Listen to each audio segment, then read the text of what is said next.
Convosco. Ele está no meio de nós. Proclamação do Evangelho de Jesus Cristo segundo Lucas. Glória a vós, Senhor.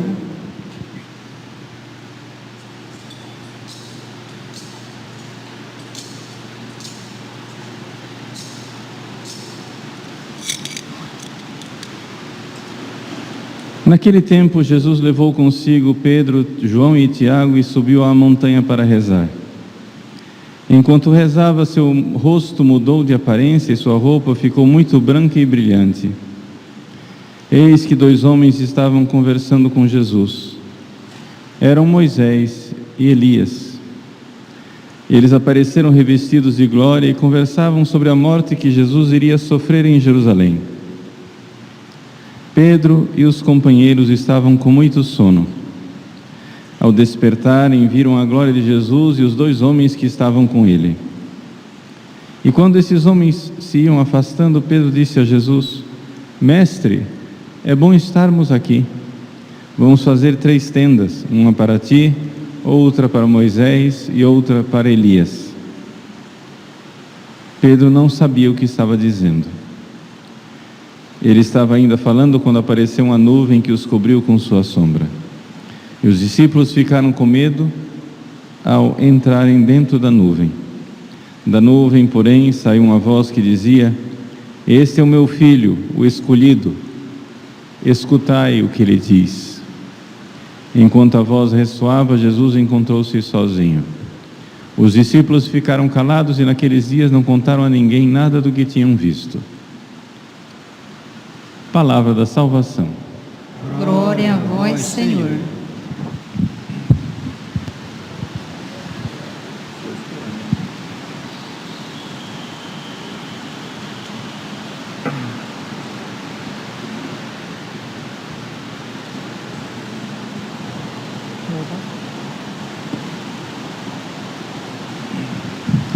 Meus queridos irmãos e irmãs, nós celebramos o 2º domingo da Quaresma e todo o 2º domingo da Quaresma a Igreja nos traz para a meditação o Evangelho da Transfiguração.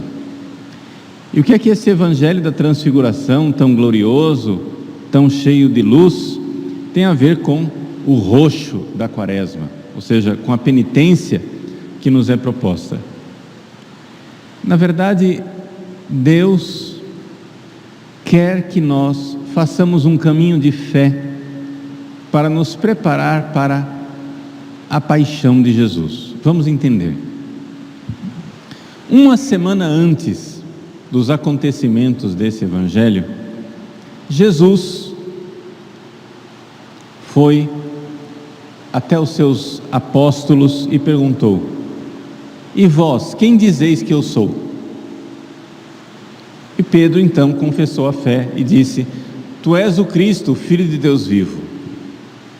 Ou seja, já está claro para São Pedro e para os apóstolos que Jesus é o Filho de Deus. Não é somente o Messias, Ele é o Filho de Deus. Acontece que a partir daí Jesus começa a revelar uma segunda parte que ninguém tinha suspeitado: que ele devia subir para Jerusalém e ali ser crucificado para a nossa salvação.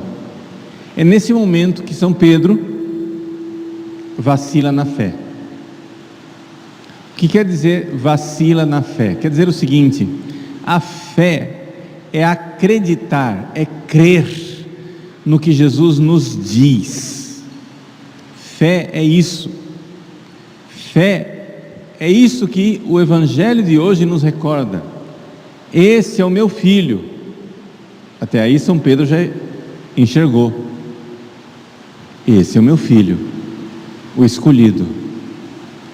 Mas o que São Pedro não enxergou, ele precisa enxergar agora. Como? Escutai o que ele diz.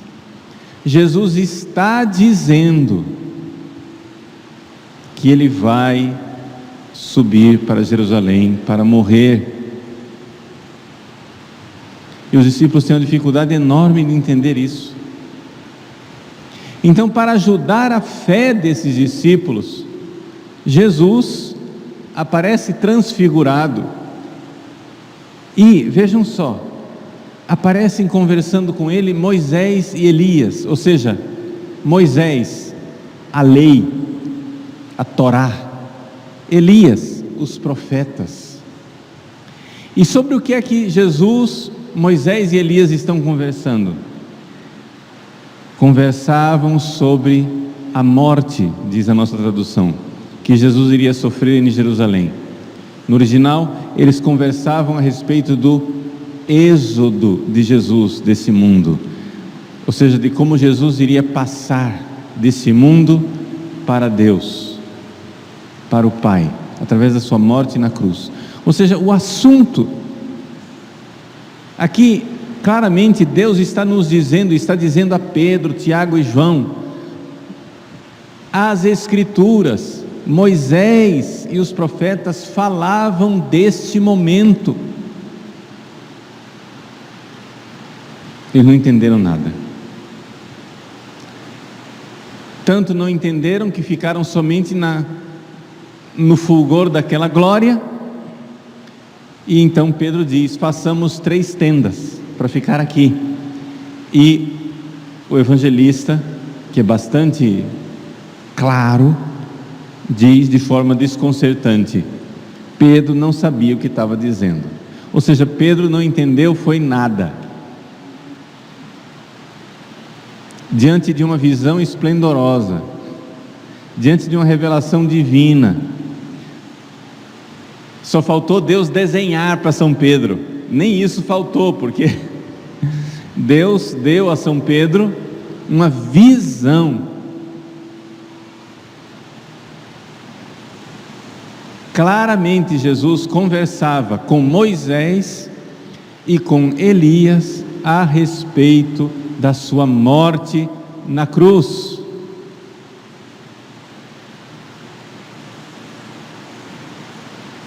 E então São Pedro não entende nada.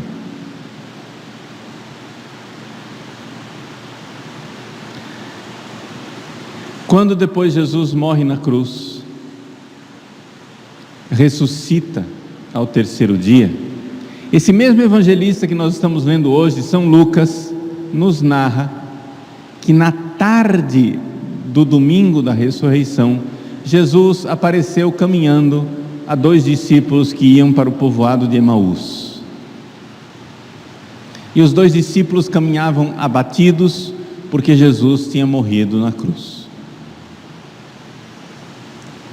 E então Jesus, que nesse ponto os discípulos ainda não sabem que é Jesus, repreende os 2 discípulos e diz: homens sem inteligência e lentos para crer.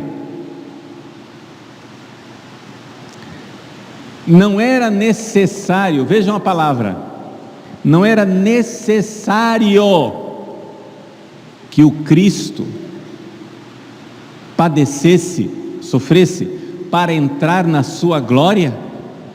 Vejam, e começando por Moisés e os profetas, como aqui, Moisés e os profetas, a lei e os profetas, Jesus começou a explicar as passagens da Escritura que falavam sobre ele, ou seja, que falavam sobre a sua morte na cruz. E enquanto eles iam ouvindo aquilo, não ardia o nosso coração enquanto ele nos explicava no caminho as Escrituras? Vejam, é esta a nossa missão na Quaresma. A nossa missão na Quaresma é nós, nesse caminho quaresmal, meditarmos assiduamente, constantemente, a respeito da morte de Cristo na cruz. Nós precisamos penetrar este mistério. Mas vejam só, aqui é que vem a coisa importante. Não fiquem esperando que Jesus apareça para vocês na glória, para que vocês finalmente entendam a cruz. Para vocês entenderem a cruz, nem a aparição de Jesus na glória resolveu o problema para São Pedro. Pedro continua com aquela mentalidade de Satanás de fugir da cruz, né? Na nossa linguagem popular a gente diz que fulano saiu correndo como o diabo foge da cruz, não é isso? Isso quer dizer que quando nós fugimos da cruz, nós temos alguma coisa de satânico em nós. Quando você começa a espernear e dizer, não quero sofrer, não quero sofrer, não quero sofrer, não quero sofrer, não quero sofrer, existe alguma coisa que está impedindo você a dar o passo da fé. Você vai ser como São Pedro. Jesus aparece na glória, Jesus desenha para você, Jesus tenta explicar, Jesus fala, mas enquanto você estiver encolhido, dizendo, não quero sofrer, você não vai entender nada. Você não vai compreender nada. Jesus aparece para Pedro numa visão gloriosa, e Pedro, que está fugindo da cruz, não sabe o que dizia.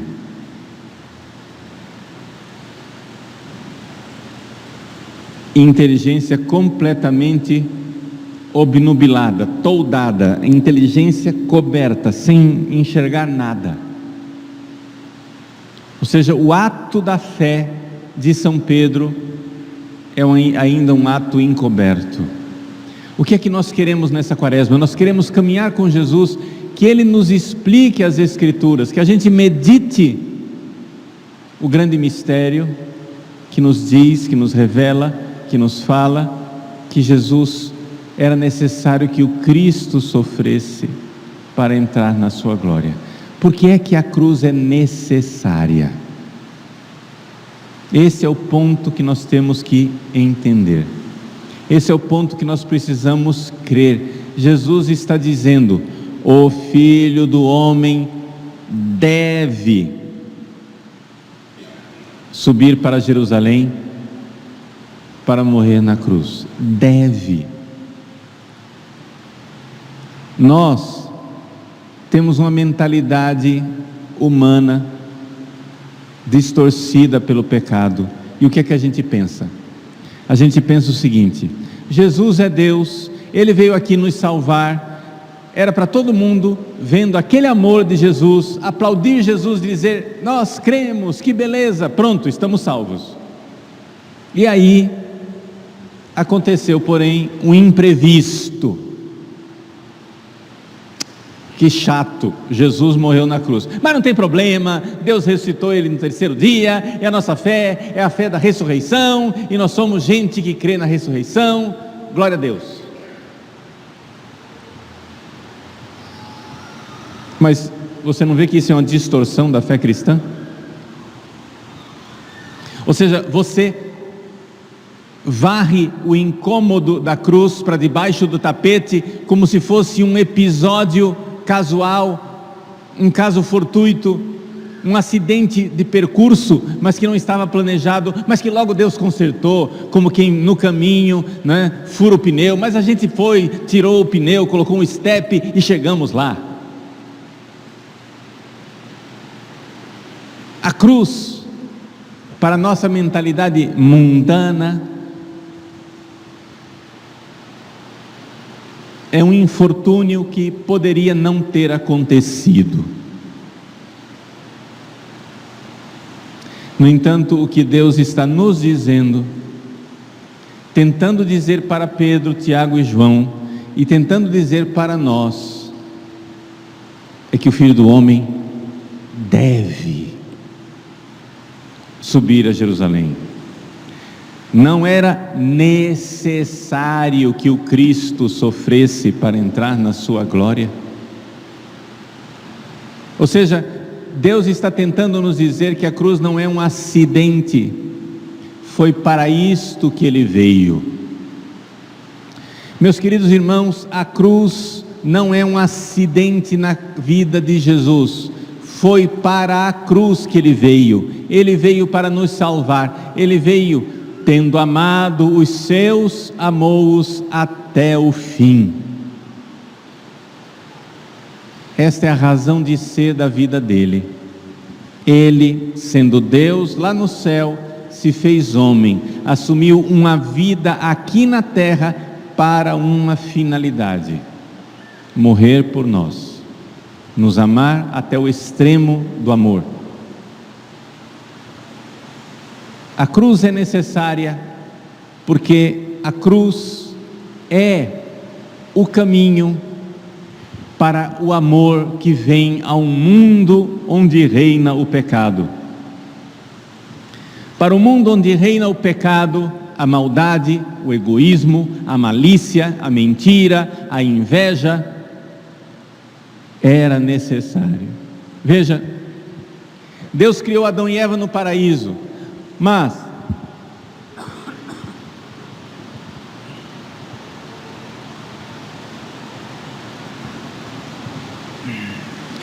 logo que Adão e Eva pecaram, qual foi a primeira consequência?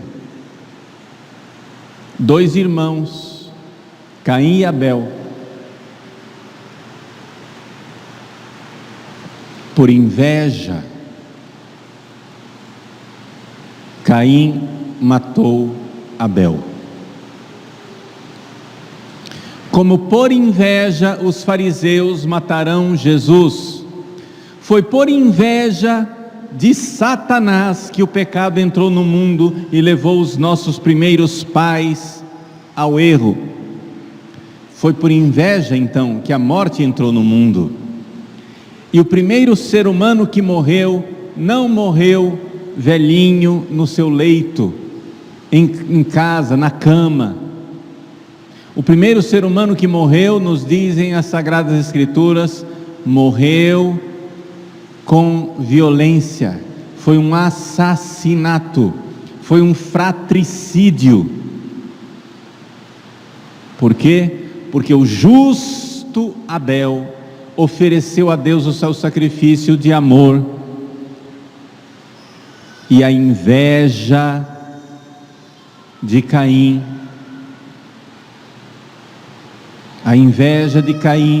levou o justo à morte. Vejam, já ali na primeira morte, na morte de Abel, já estava profetizada a morte de Jesus, onde os irmãos invejosos matam o irmão querido, o filho querido de Deus. Eis o meu filho muito amado. Aí os agricultores dizem: eis o filho, o herdeiro, matemo-lo, para ficar com a herança. A inveja já estava lá desde o início. Mas existe uma grande diferença entre o sangue de Abel e o sangue de Jesus. As Escrituras nos dizem que o sangue de Abel gritava por vingança. O sangue de Jesus pede misericórdia. O evangelista São Lucas diz que enquanto pegavam Jesus na cruz, Jesus ia dizendo, repetindo várias vezes: Pai, perdoai-os, eles não sabem o que fazem. É isso que diz o sangue de Jesus. O sangue de Jesus diz: Pai, perdoai-os, eles não sabem o que fazem. O sangue de Cristo clama misericórdia, pede misericórdia a Deus. Meus queridos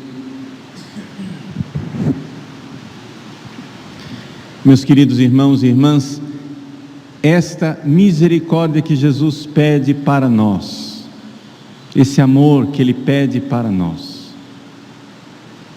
Ele o faz no momento da cruz, no momento da maior injustiça, no momento em que nós pagamos o seu amor infinito com ingratidão, com inveja, com malícia, com maldade. Esse é o amor de Cristo por nós.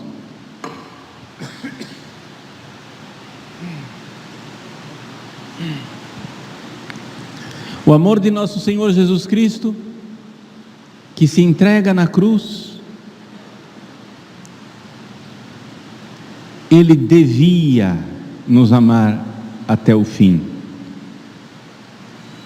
Era necessário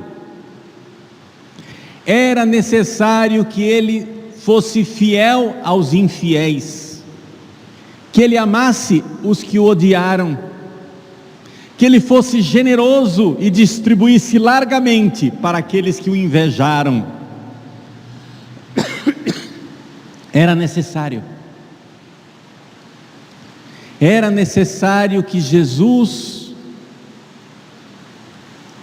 morresse e nos amasse.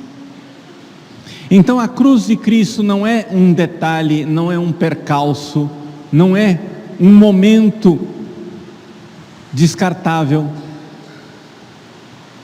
A cruz de Jesus, ela é a consequência férrea, ela é o resultado inegociável, ela é a razão de dever, do amor que vem a esse mundo, um mundo que não ama, um mundo que não tem fé, um mundo maldoso, egoísta, selvagem e louco. Era necessário. Isso quer dizer o quê? Isso quer dizer também, meu irmão, minha irmã, em nossa vida, na sua vida, que quando você amar como Jesus amou, quando você, como cristão, quiser viver a vida de Cristo, isto quer dizer que também é necessário que você viva a cruz.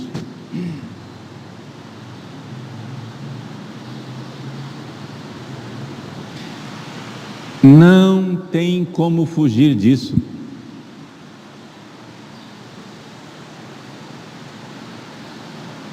Vejam, se você se converte e se volta para Deus, o mundo não se converteu. O diabo, de repente, não ficou bonzinho. O mundo não vai aplaudir a sua conversão. Você está fazendo alguma penitência de quaresma?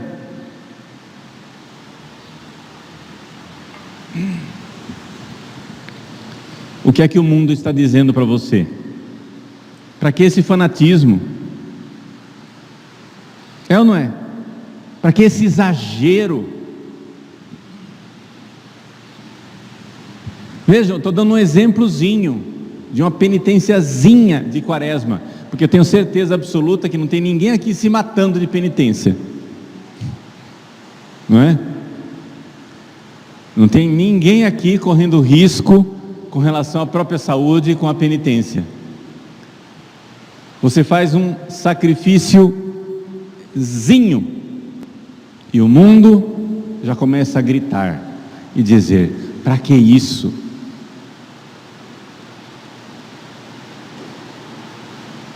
Esse exagero, isso é fanatismo. Era necessário. Quando a cruz se manifesta em nossa vida, meus irmãos, quando não a penitência da quaresma, não, quando a cruz maior se manifesta em nossa vida, você tem que enxergar isso. Meus irmãos, a cruz irá se manifestar na sua vida, e quando ela se manifestar, você não deve dizer que a cruz está atrapalhando você. Foi para ela que você veio. Era necessário. Meus queridos, a cruz, a minha cruz, cada um tem a sua. Qual vai ser a sua cruz? Eu não sei. Talvez ela já esteja se manifestando, talvez ela ainda esteja no horizonte distante, eu não sei. Mas a cruz vai se manifestar na vida de vocês. Na vida de alguns, a cruz se manifesta como uma doença grave. Na vida de outros se manifesta como um desemprego. Na vida de outros se manifesta como uma calúnia. Na de outros, um divórcio, uma briga familiar. Na vida de outros, acontece que tudo que você planejou veio abaixo, uma falência. Os seus sonhos. Na vida de alguns casais, a cruz se manifesta como sendo a esterilidade de não ter filhos. Na vida de outros casais, a cruz se manifesta como filhos numerosos que vêm e vêm em abundância. Na cruz de cada um, quando a sua cruz se manifestar, ela não está atrapalhando a sua vida. Você veio para isso. Ela é a sua cruz salvadora. Abra os seus braços e abrace a sua cruz. Foi para isso que eu vim. Eis-me aqui, Senhor. Eis que eu venho fazer a vossa vontade. Essa é a minha cruz salvadora. Um belo dia na nossa vida vai se manifestando a nossa cruz salvadora. A cruz não é uma exceção, a cruz é a regra. A cruz é o caminho. Saia desta mentalidade obtusa, dessa mentalidade louca, dessa mentalidade não cristã, de achar que a cruz é um infortúnio. É claro que ela é pesada, é claro que ela é dolorosa, é claro que ela não é desejada enquanto sofrimento, mas ela deve ser desejada enquanto amor. Eu quero recordar que o importante da cruz é o amor. As pessoas não se dão conta disso. Uma coisa que fica fácil para você enxergar qual é o relacionamento entre cruz e amor é o seguinte, eu sempre faço isso. Você certamente já ouviu isso, mas eu quero que você pense outra vez. Pense numa pessoa que você tem certeza que amou você. Pensou?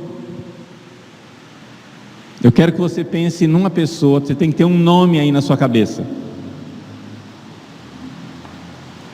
Uma pessoa que você tem certeza que amou você. Todo mundo já tem essa pessoa? Esta pessoa sofreu por você, sim ou não? É evidente.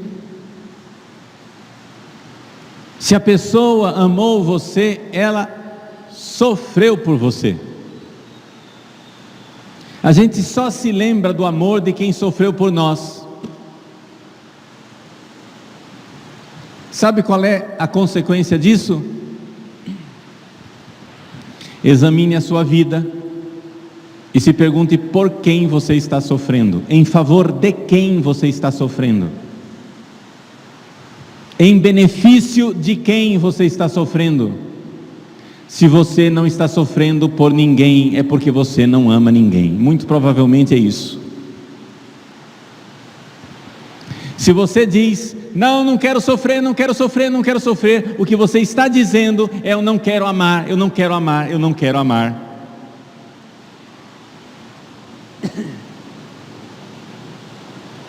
Era necessário que o Cristo padecesse para entrar na sua glória. O Cristo deve sofrer, subir para Jerusalém e ser crucificado.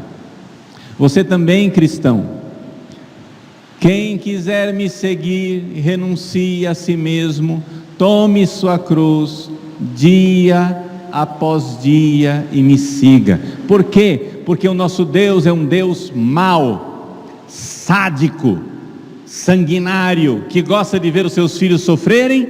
Não, porque o nosso Deus é um Deus de amor, e quem é filho do amor ama.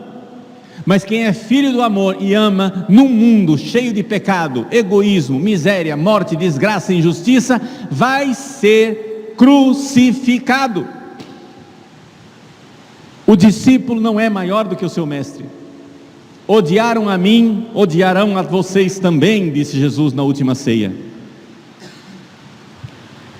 Se você for profundamente cristão, se você for profundamente de Cristo, se você tiver o coração de Cristo, você irá amar, e a cruz irá se manifestar. Bom, você tem também uma outra alternativa, que é não amar, ser egoísta, mau, sem vergonha, desobediente, pecador, safado. E sabe o que vai acontecer? O diabo no início vai te dar um agradozinho e um prazerzinho, mas depois você vai ser crucificado ainda nesta vida e terá como recompensa o inferno. Você escolhe. O diabo, ele é assim, ele promete e ele te dá um prazerzinho no início, mas depois a sua vida, ainda aqui nesta terra, vira uma desgraça cheia de tristeza, miséria, angústia, dor, insensatez, destruição, morte, assassinato, violência. A vida dos pecadores é uma vida aparentemente boa no início, depois ela torna-se uma vida desgraçada e sem sentido, ainda aqui nesse mundo, e depois a recompensa é o inferno. Então você escolhe. Vai ter cruz para quem ama Jesus, e vai ter cruz para quem não ama Jesus. A diferença é o resultado final. Os pecadores fogem da cruz e são esmagados por ela. Os cristãos abraçam a cruz e caminham triunfantes para a glória do céu. Escolha. Escolha.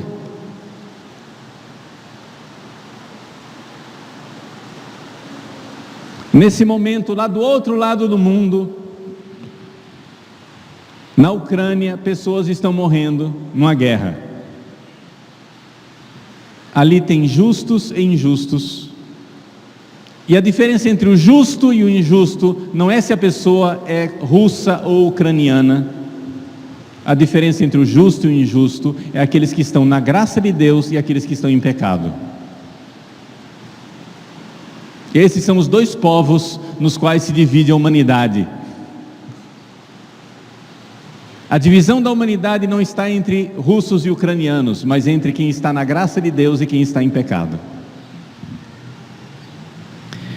Esses dois povos estão morrendo na guerra do outro lado do mundo, e também numa guerra aqui perto de nós, nas nossas favelas, nossos bairros, nas nossas famílias, tem gente morrendo também. A diferença da guerra é onde irão terminar essas almas. Uns estão vivendo a cruz da guerra e, blasfemando contra Deus, precipitam no fogo eterno. Outros estão vivendo a cruz da guerra e, carregando sua cruz com amor a Cristo, sobem para a glória do céu. Escolha. Escolha.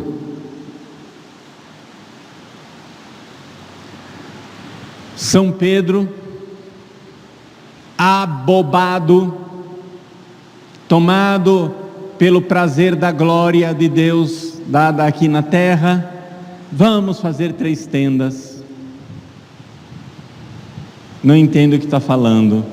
Jesus então desce com eles da montanha para continuar seu caminho na direção do Calvário, na direção de Jerusalém. Meus irmãos, minhas irmãs, segundo domingo da Quaresma, transfiguração do Senhor. Nosso Senhor quer que nós meditemos a sua palavra. Escutai o que Ele vos diz. Meditar a sua palavra para finalmente entender, como aqueles discípulos de Emaús, que era necessário que o Cristo sofresse para entrar na sua glória. E é necessário que nós também não fujamos de nossa cruz para entrar na nossa glória no céu. E é necessário que nós saibamos que quando a cruz se manifesta em nossas vidas, ela não vem para nos atrapalhar. Foi para isto que eu vim. Salve cruz, spes única, única esperança, ave crux, spes única. A cruz é nossa única esperança, porque o amor é a única esperança. O amor que nos amou nos faz amar de volta. O amor que abraçou a cruz por nós nos faz abraçar a cruz quando ela se manifesta na nossa vida. Então, vamos lá, com grande coragem. Nós temos uma escolha: fugir da cruz e ser esmagado por ela, precipitando no abismo eterno e no inferno para sempre, ou abraçar a cruz amorosamente e caminhar triunfantes para a glória do céu. Que Deus nos dê sabedoria e entendimento, como deu a São Pedro, depois de tantas fadigas, que morreu crucificado e hoje intercede por nós na glória do céu.